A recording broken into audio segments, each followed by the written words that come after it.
محمود غزنوی نے ایک دن فرمایا کہ میں حضرت خضر علیہ السلام کی زیارت کرنا چاہتا ہوں۔ ایک غریب آدمی کھڑا ہوا، وہ کہنے لگا میں آپ کو زیارت کرا دیتا ہوں، لیکن ایک شرط ہے، میں غریب ہوں، 6 مہینے کا خرچہ آپ کو دینا ہوگا میرے بچوں کو۔ اس نے کہا ٹھیک ہے۔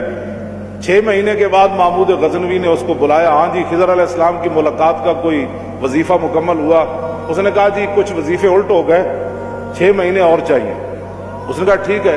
سال کے بعد اس کو پھر حضرت محمود غزنوی بلایا، فرمایا ہاں جی خضر علیہ السلام نہ کوئی میری ملاقات کا امکان پیدا ہویا، تسی وظیفے جو کر رہے ہو دریا دے کنارے۔ انہوں نے کہا جی میں کہاں، خضر علیہ السلام کہاں، میں نے تو آپ کے ساتھ جھوٹ بولا ہے، غریب آدمی تھا تو پیسے میرا روٹی پانی چل گیا 1 سال۔ تو محمود غزنوی کا مجلس لگی ہوئی تھی، ہزاروں لوگ موجود، اس نے اپنے ایک وزیر کی طرف اشارہ کر کے کہا بتاؤ بھائی جو بادشاہ سے جھوٹ بولے اس کی کیا سزا ہے؟ وہ وزیر کہنے لگا کہ اس کو قتل کر دیا جائے۔ محمود غزنوی کے مجلس میں ایک نورانی چہرے والے بزرگ بیٹھے تھے، انہوں نے کہا بادشاہ سلامت، اس نے بالکل ٹھیک کہا۔ پھر اس نے ایک دوسرے وزیر سے پوچھا، اس نے کہا جی اس کی کیا سزا ہے جس نے بادشاہ سے داؤ بھی لگایا اور جھوٹ بھی بولا؟ اس نے کہا یہ گردن نہ اتاریں، یہ تو پھر جلدی مر جائے گا، اس پر کتے چھوڑے، یہاں تک کہ کتے اسے نوچ نوچ کر کھائیں تاکہ اس کو پتہ چلے بادشاہ سے جھوٹ نہیں بولا جاتا۔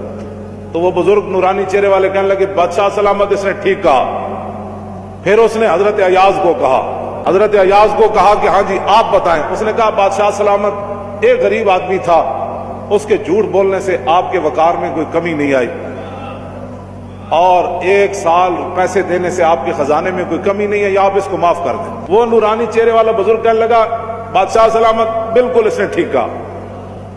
محمود غزنوی نے ان بزرگوں کو قریب بلایا، انہوں نے کہا یہ کیا بات ہے، جو گردن اتارنے کا کہتا ہے وہ بھی ٹھیک ہے، جو یہ کہتا ہے کہ کتے چھوڑ دیا جائے وہ بھی ٹھیک ہے، جو معافی کرتا ہے۔ اس نے کہا کہ جس نے کہا نا گردن اتار دو، یہ اس کا خاندان تھا کسائی، تو اس نے اپنے خاندان کا اظہار کیا ہے، گردنیں اتارنے کے یادی ہیں، اور کہا کہ غلطی تو تیری ہے جیسے تو نے ایسے لوگوں کو وزیر بنایا۔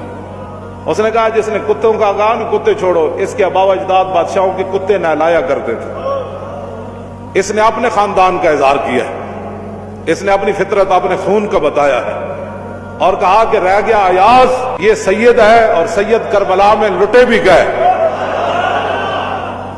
تو اف نہیں کی۔